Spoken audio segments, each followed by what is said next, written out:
Perché tu mi hai amato, come tu sai amare,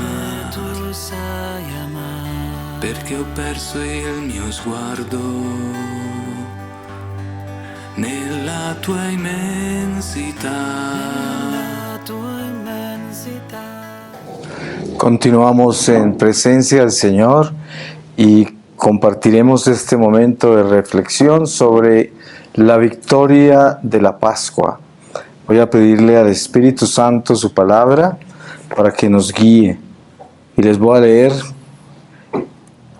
de la primera epístola a los Corintios, capítulo 12, desde el versículo 1, los dones espirituales o carismas. En cuanto a los dones espirituales, no quiero, hermanos, que estéis en la ignorancia. Sabéis que cuando erais gentiles, os dejabais arrastrar ciegamente hacia los ídolos mudos. Por eso os hago saber que nadie, movido por el Espíritu de Dios, puede decir, maldito sea Jesús. Y nadie puede decir, Jesús es Señor, sino movido por el Espíritu Santo. Hay diversidad de carismas, pero un mismo Espíritu. Diversidad de ministerios, pero un mismo Señor. Diversidad de actuaciones, pero un mismo Dios que obra en todos. A cada cual se le otorga la manifestación del Espíritu para provecho común. Porque a uno se le da por el Espíritu palabra de sabiduría, a otro palabra de ciencia según el mismo Espíritu, a otro fe en el mismo Espíritu, a otro carisma de curaciones en el único Espíritu, a otro poder de milagros, a otro profecía, a otro discernimiento de espíritus, a otro diversidad de lenguas, a otro don de interpretarlas. Pero todas estas cosas las obra un mismo y único Espíritu, distribuyéndolas a cada uno en particular según su voluntad. Palabra de Dios. Pues precisamente para nosotros es no solamente una gracia muy grande conocer lo que Dios nos ha dado en su Santo Espíritu, como son todos estos dones que San Pablo nos enumera, sino también el reconocer con fe de que cada uno de nosotros llevamos esos dones. Es una responsabilidad muy grande porque nos preguntamos, ¿cuánto nos hemos abierto realmente al Espíritu de Dios para que manifieste esa gracia en nuestra vida diaria, en nuestras acciones y sobre todo en nuestra vida interior? Porque estos dones no solamente se manifiestan exteriormente, estos dones como viven dentro de nosotros se manifiestan en nuestro interior. Precisamente la edificación de la vida interior es por obra del Espíritu Santo y sus dones. Es el que hace posible que nosotros enriquezcamos nuestra vida al nivel de la gracia que ha sido dada en el bautismo y que a medida que pasamos por esta jornada terrenal, el Espíritu va despertando dentro de nosotros un conocimiento más profundo de Dios a través de nuestra fidelidad. Porque precisamente nuestra fidelidad hace que Dios pueda manifestarse. Porque cuando una persona es fiel a otra, la persona tiene confianza de abrirse, de manifestarse. Es un acto natural y también sobrenatural. Leyes que actúan igual en un nivel y en el otro. Por lo tanto, si nosotros nos abrimos al Espíritu de Dios y reconocemos que en nosotros habita ese Espíritu y que tiene todos esos dones, entonces esos dones se pueden manifestar en nuestro interior. Ahora, no necesariamente porque se manifiesten en nuestro interior, se van a manifestar exteriormente. hay personas que dicen que alguien tiene el don de esto y el don de aquello. Y claro, puede ser que estemos diciendo sin saber que se está manifestando uno de los dones del Espíritu Santo en una forma particular, en una persona particular, pero eso no quiere decir que una persona tenga particularmente dones, porque los dones son solo del Espíritu Santo y habitan en nosotros. Yo puedo en un momento dado de orar por una persona, el Espíritu me puede usar para sanar a esa persona, físicamente, mentalmente, espiritualmente, y de repente lo hace una vez en la vida. Y o sea que ese don no era mío, está en mí, pero le pertenece al Espíritu Santo y Él es quien lo administra. Entonces, teniendo eso claro, entendemos la victoria de la Pascua. Porque ¿cuál es la victoria de la Pascua? Primero, la victoria de la Pascua encuentra a un colegio apostólico encerrado y con miedo, con excepción de la Santísima Virgen María, que es portadora de todas las gracias y conocía la realidad de la resurrección. Sin embargo, sabía que los apóstoles no iban a tener ni fortaleza, ni fe lo suficientemente grande para morir por el Señor hasta que no llegara Pentecostés. Entonces, la victoria de la Pascua es la resurrección del Señor y es ya esta prueba, esta señal que es promesa del Señor de que al tercer día resucitaría. Es cumplimiento de las Escrituras y cumplimiento de todo lo que enseñó el Señor durante su vida pública. Pero a pesar de todo lo que Él enseñó y que lo confirma con su resurrección, esa victoria de la Pascua no se da en los huesos, la sangre, la carne de los apóstoles hasta Pentecostés. Pero no porque la victoria no era victoria todavía, sino porque la victoria en el hombre se tiene que dar con superar ese tratar de salvar su vida y atreverse a darla a Dios. Y este es el momento peculiar, particular de cada uno de nosotros. Nosotros hoy vivimos algo muy complicado, tal vez más complicado que los apóstoles, y es que a nosotros se nos ha sido dado el Pentecostés ya. Nosotros no somos los apóstoles que estaban escondidos de miedo de los judíos cuando Jesús resucitó. Nosotros somos esos que ya recibieron el Espíritu de Dios y no tenemos ninguna razón por la cual no tener valentía para morir por el Señor. Entonces, la victoria de la Pascua a nosotros nos llama no solamente a vivir lo que Dios nos dio, que son esos dones de los que habla San Pablo en esta lectura que escuchamos, sino también a vivir la decisión de nuestra vida. La victoria se hace victoria cuando yo me uno a ella, porque la victoria es de Cristo, pero es para todos nosotros. ¿Pero para quién? Para aquel que quiere unirse a la victoria dándole el sí a la victoria. Para yo ser parte de la victoria de Cristo, tengo que salir con lo que Cristo me está dando, porque la victoria de Él se da llevando lo que Él nos dio. Así se da la victoria, porque desen cuenta que el Evangelio no comienza a caminar en la iglesia después de que Jesús resucita hasta que no llega Pentecostés. Y en ese momento camina la palabra, camina la vida y camina sin miedo, con mucha fortaleza.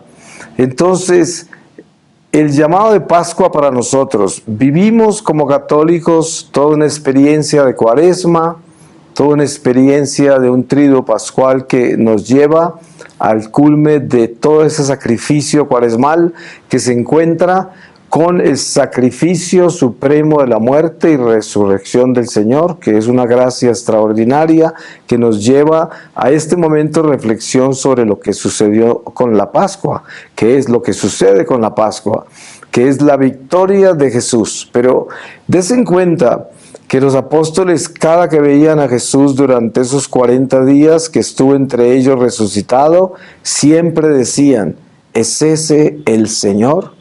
No lo reconocían, pero generalmente podríamos decir que era un acto de fe, o sea, una fe que todavía no estaba en llamas, porque le faltaba el Espíritu, y les parecía imposible que Él resucitara. No lo podían creer, y a pesar de que lo veían, no lo creían. Por eso, en un momento dado, cuando Jesús aparece caminando sobre el agua, Pedro le dice: Señor, si eres tú, haz que yo camine sobre el agua. Y tantas cosas que sucedieron con los apóstoles, en las cuales ellos, incluso durante la vida pública de Él, antes de su muerte, ellos a veces no entendían que ese era el mismo Señor que les hablaba.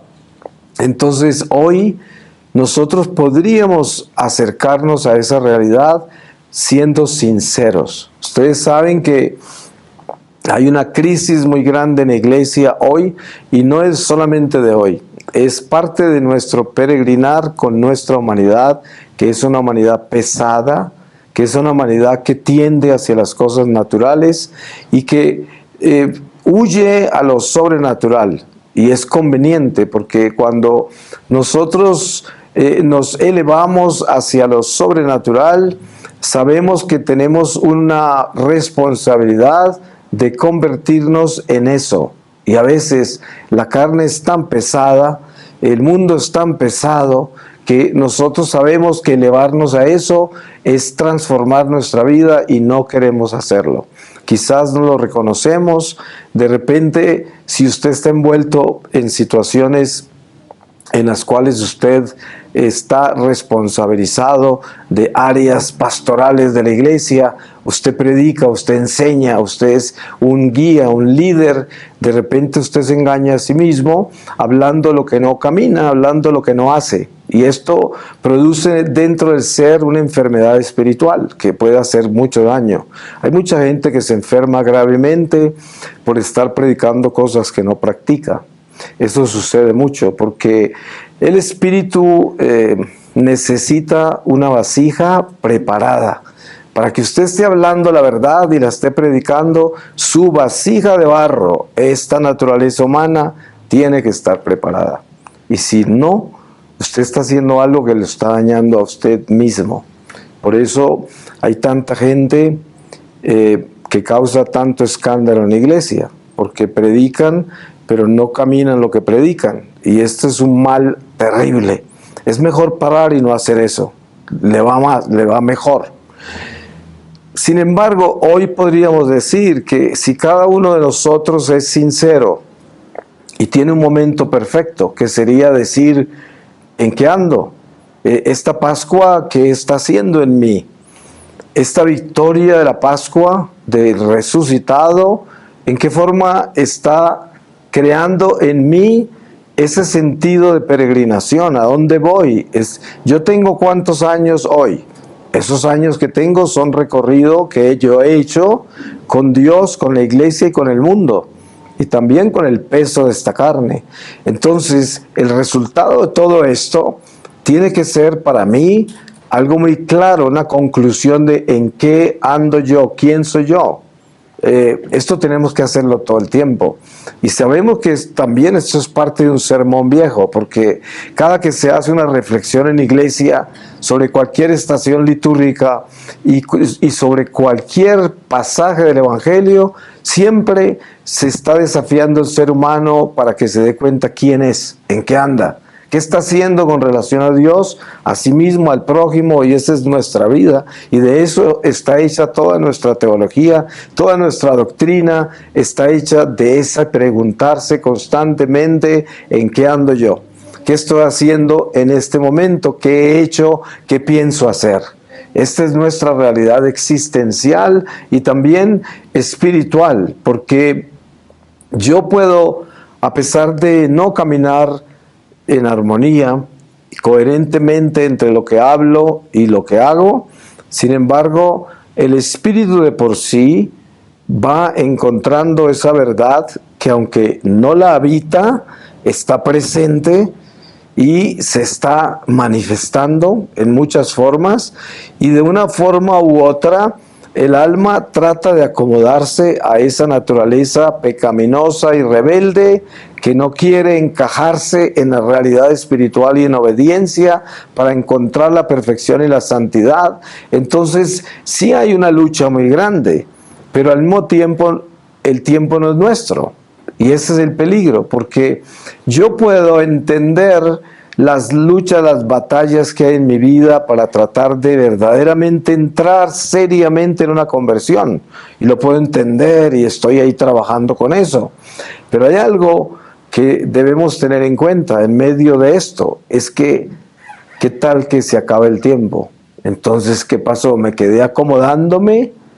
Ese es el peligro, porque precisamente si nosotros en este momento quisiéramos ayudarnos los unos a los otros, podríamos decir, lo más importante que podemos hacer entre nosotros es empujarnos duro para que nosotros hagamos lo que tenemos que hacer. Y sabemos qué es eso. Cada uno de nosotros sabe lo que tiene que hacer. Y lo que tiene que hacer es hacerlo de verdad. Que es ser de Dios de verdad. Y claro, pues hay muchas preguntas cuando se habla así. Ser de Dios. Porque como esta naturaleza humana es tan pesada, se atreve incluso a preguntar, ¿y cómo se hace eso? ¿Sí? Ustedes saben que el perezoso siempre pregunta cómo se hace eso, sabiendo cómo se hace, porque es la misma pereza. Es un pecado capital que embarga al ser humano por el peso de su carne. Es uno de los males más grandes que tenemos, porque ese demonio de la pereza, de la desidia, es un demonio que no quiere que cambies. Entonces te hace sentir cansado cuando se habla de elevarse, porque dice elevarse, eso no conviene, porque si nos elevamos, ¿qué será de todo esto que yo tengo y que hago y que disfruto y que quiero hacer? Porque es el animal que siempre está inclinado a sus placeres, a sus deseos, a sus instintos, y entonces hablar de elevarse es torturarlo y se revela.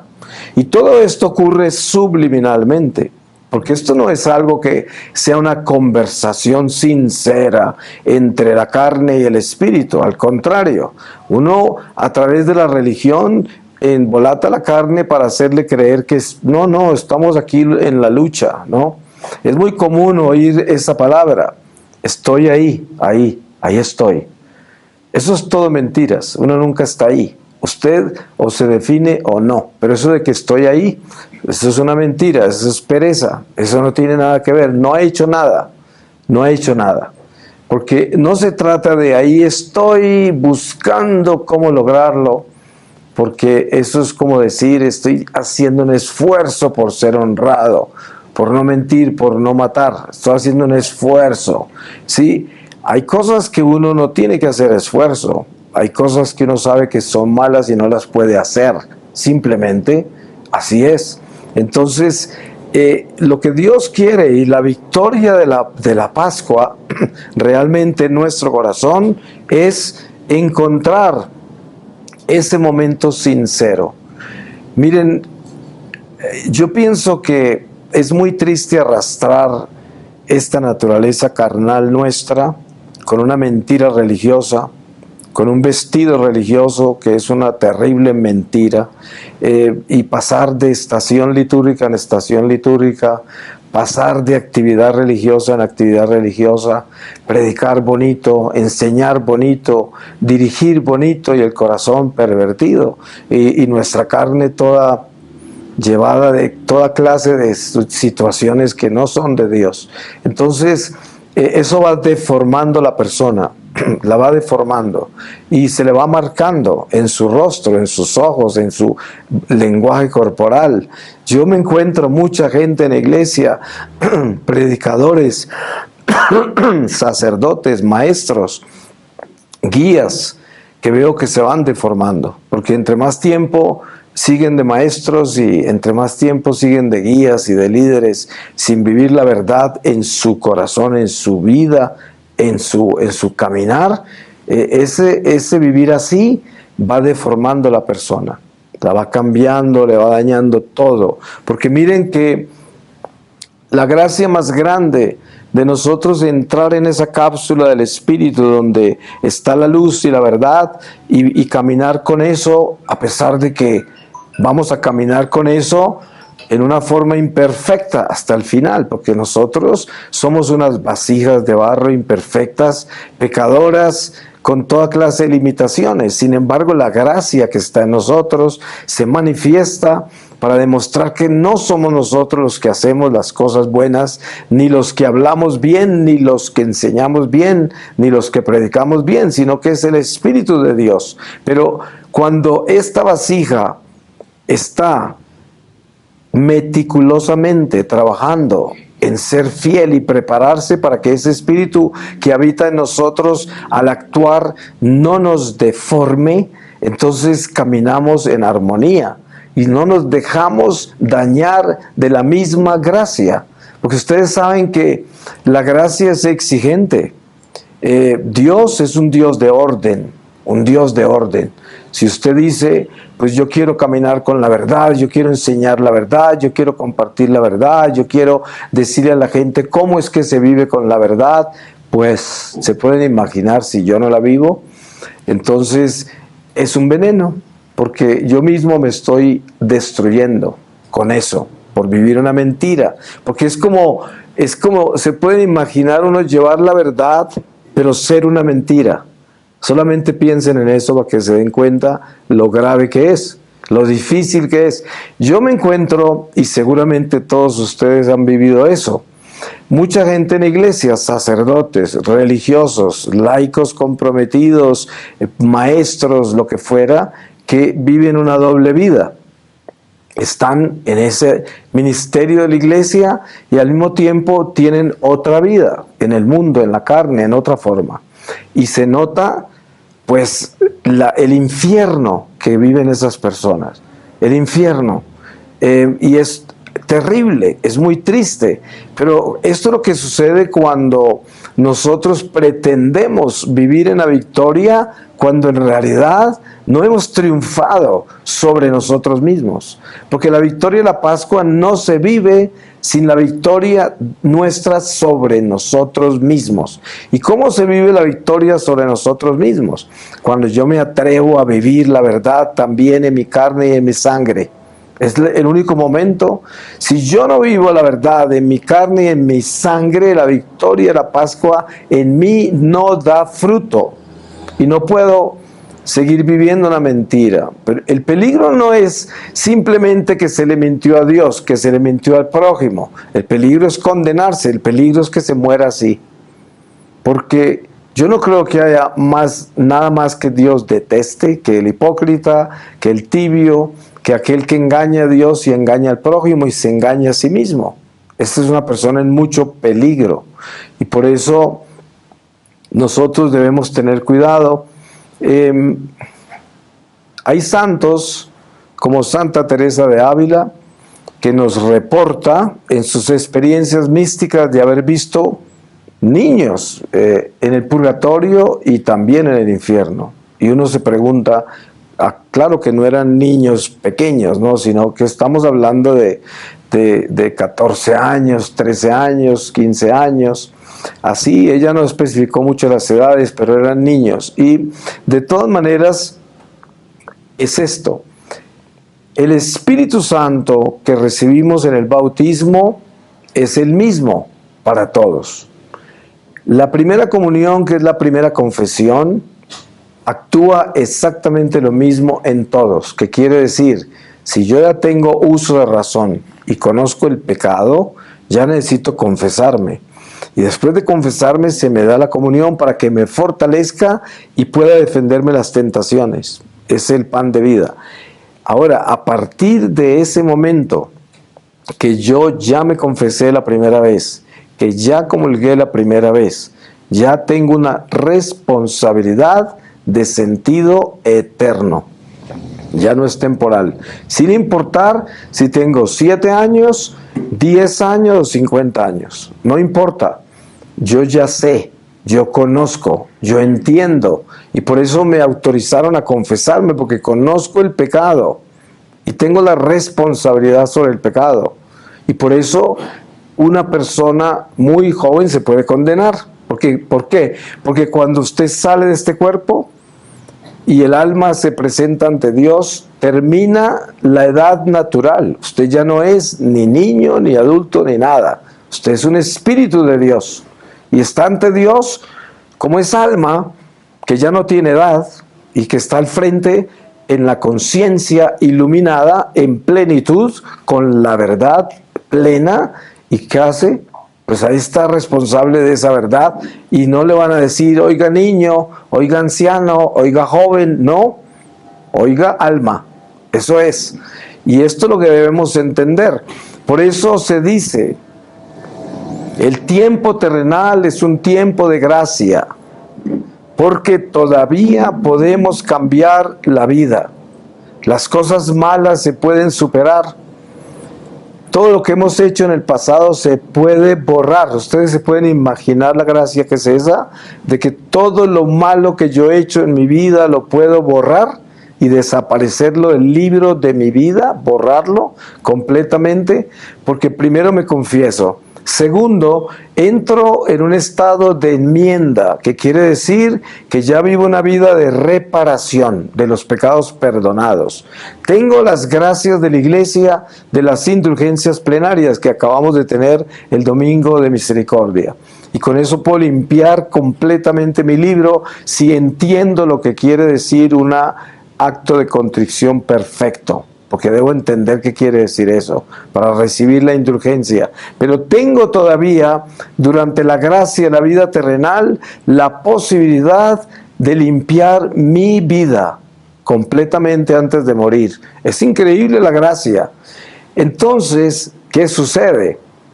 Que tenemos un peligro muy grande, y el peligro es dormirnos. A medida que viajo yo por dentro de la iglesia, por tantos lugares, y conozco tanta gente, hay algo en común en todo lo que veo, y es que veo mucha gente dormida. Y tengo conversaciones con mucha gente, y cada uno tiene su historia, y cada uno tiene su batalla, y cada uno tiene un enfrentamiento consigo mismo, con el mundo, con su carne, con todo. Y esta es la lucha de cada uno de nosotros, así es. Pero hay algo que preocupa mucho, y es que la gente se acomoda muy fácil a sus creencias religiosas y se acobija con eso y se engaña y no crece y no cambia y no le da ese ritmo que se necesita dar para uno sinceramente estar convirtiéndose todos los días en una persona mejor. Da miedo ver eso, porque bueno, yo también lo he hecho, yo lo he vivido, y por eso lo hablo así, porque no lo he mirado en la gente solamente, es que yo lo conozco, es como experiencia personal también, y por eso sé de qué estoy hablando, porque todos nosotros tenemos esa naturaleza mala y la conocemos, y también conocemos la naturaleza buena que nos da la gracia de cambiar de verdad. Que sabemos que Dios actúa en nosotros cuando tomamos decisiones buenas, porque si tenemos la imagen clara de lo que es la luz y la oscuridad, el bien y el mal, sabemos que cuando estamos caminando rectos con Dios, caminamos por la luz. Si morimos, quedamos en la luz. Cuando estamos caminando a medias con Dios, en la tibieza, en la mentira o quién sabe qué, vamos por la oscuridad. Porque no existe un terreno gris, no hay nada entre la luz y la oscuridad, no hay nada entre el bien y el mal, o está mal o está bien, o es luz o es oscuridad. Por eso, si yo voy ahí, como que voy ahí, voy por la oscuridad. Eso no podemos engañarnos. Cuando yo voy ahí, no voy, estoy en la oscuridad. Entonces, cuando yo voy por la luz. Cuando yo sé que estoy ahí metido con el Señor, yo me confieso bien, yo lucho, y si yo caigo me duele mucho, y es mucho lo que hago para poder enmendar y para poder tratar de que eso nunca suceda, y vivo en este tipo de batalla real y sincera. No es que yo caiga así voluntariamente en el pecado porque pues simplemente, no lo he superado, es mi debilidad, el Señor me conoce. Toda esta clase de mentiras son muy comunes porque es la tibieza. La tibieza es filosófica. ¿Usted quiere conocer un filósofo bien profundo? Un perezoso y una persona que no quiere cambiar, ¿cierto? Esos son súper filósofos. Tienen todo completamente justificado, perfectamente. Además que el demonio es un cuerpo intelectual. ¿Y él qué hace? Enriquece el intelecto. Entonces, si yo estoy mintiendo a mí mismo y esta filosofía crece en una forma tan grande, pues ¿quién me inspira? Pues aquel que es el filósofo de los filósofos, el mismo demonio, porque es la inteligencia que seduce, la inteligencia que captiva. Es una inteligencia que me hace sentir bien estando mal. ¿Se imaginan lo mala que es? Es como el sicario que va y asesina y no se siente mal. No. O sea que ese mal se siente bien y es un crimen. Y esa es la naturaleza filosófica del pecado. Por eso hay que tener tanta astucia. La misma palabra nos dice, astutos como serpientes. Pero la mansedumbre de paloma es importante tenerla porque es el amor de Dios en nosotros, en medio de conocer el mal y de saber cómo evadirlo, cómo superarlo. Y eso solo se logra con la astucia, porque el mal es astuto. Si yo no tengo astucia, esa astucia me gana a mí. Entonces necesitamos ser muy astutos para poder entender la astucia del diablo. Y entonces, ustedes saben, yo conozco tanta gente, especialmente muchos sacerdotes que son súper buenos, pero son ingenuos. Entonces yo digo, ¿qué les falta? Les falta astucia. Entonces llega por ahí el vidente falso, horrible, y toma el pobre sacerdote ingenuo y lo hace ropa de trabajo, lo usa, hace de todo y le acaba hasta con su sacerdocio. Y mucha gente es así también, no solamente sacerdotes, también gente que se la arrastra por ahí el demonio por medio de profetas falsos, videntes falsos, gente rara, porque son ingenuos, porque no tienen astucia. Y resulta que el Señor nos ha hablado de tener las dos cosas, astucia y mansedumbre, pero que no falte ninguna de las dos, porque eso tiene que estar unido, tiene que estar unido. Yo estoy en el mundo, pero yo debo conocer el mundo. Yo sé que el mundo es terriblemente astuto. Por eso la palabra dice, los hijos del mundo son más astutos que los hijos de la luz. Eso es una alarma ya, porque entonces yo tengo que tener ese discernimiento de espíritus que me lleva a mí a conocer el mal, conocerlo bien. Porque el mal siempre se viste de bien. Por eso Jesús describe a Satanás como un príncipe. Y el príncipe llega vestido de seda, perfumado, tiene tesoros para compartir. Siempre es un seductor perfecto. Y entonces por eso la gente que es ingenua lo tumba el príncipe. Porque no distingue el mal, no lo entiende bien, no lo discierne bien. Y hay mucha gente buena que como no es astuta, pues cae. Entonces, esto es importante tenerlo claro, porque hay personas que creen que es malo ser astuto. Ese es otro engaño, porque ¿cómo así? Entonces, ¿por qué la palabra nos enseña que debemos ser astutos y mansos? Y nunca dice, no sea astuto, sea manso. No, astuto y manso, las dos. Porque de esa forma nadie nos engaña, nadie juega con nosotros. Y el diablo no puede entrarse por ninguna parte con sus terribles astucias, porque yo también tengo astucia, porque yo puedo leer el mal, la astucia. Y sin embargo, por el hecho de olerla y conocerla, yo no voy a entrar en una batalla contra la astucia del que me quiera hacer daño, no. Simplemente yo tengo conocimiento y ya no me dejo engañar, así es.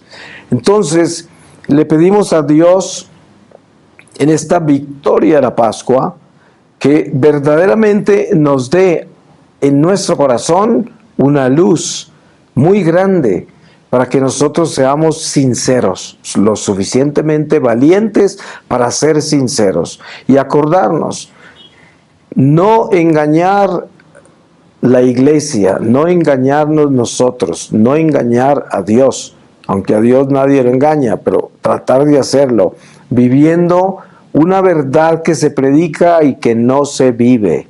Eso hay que tenerlo claro, porque si no lo hacemos así, miren, lo que estén haciendo, no lo hagan más, les va mejor. Les va mejor si se vuelven por allá zapateros, carpinteros y dejen de hacer cosas de Dios y en la iglesia y de estar en esa rezandería si no están de verdad con Dios, si no están haciendo las cosas con Dios. Porque esas camándulas y esas rodillas y todo eso que hacen va a testificar contra ustedes, no a favor de ustedes. ¿Se imaginan? Toda la religión que practican testifica contra usted. Si usted vive una doble vida, si usted no es real, si usted no está haciendo las cosas que predica, entonces es mejor soltar todo eso y le va mejor. Tenga la seguridad, porque no hay tiempo que perder. Esto se acaba en cualquier momento, en cualquier momento. Yo le voy a pedir al Señor su palabra y les voy a leer a ustedes de la primera epístola de San Pedro, capítulo 1, desde el versículo 6. Amor y fidelidad hacia Cristo. Por lo cual rebosáis de alegría, aunque sea preciso que todavía por algún tiempo seáis afligidos con diversas pruebas, a fin de que la calidad probada de vuestra fe, más preciosa que el oro perecedero que es probado por el fuego, se convierta en motivo de alabanza y de gloria y de honor en la revelación de Jesucristo, a quien amáis sin haberle visto, en quien creéis, aunque de momento no le veáis, rebosando de alegría inefable y gloriosa, y alcanzáis la meta de vuestra fe, la salvación de las almas. Palabra de Dios. Pues le damos gracias al Señor y lo bendecimos porque Él es santo y misericordioso y sobre todo porque Dios es paciente y siempre está esperando. Y cuánto quiere el Señor que nosotros escuchemos su voz de verdad y que demos ese paso cuántico y nos lancemos a su abismo y entremos en la verdad. Amén. Amén. Per tutto e per sempre, grazie a te, grazie a te.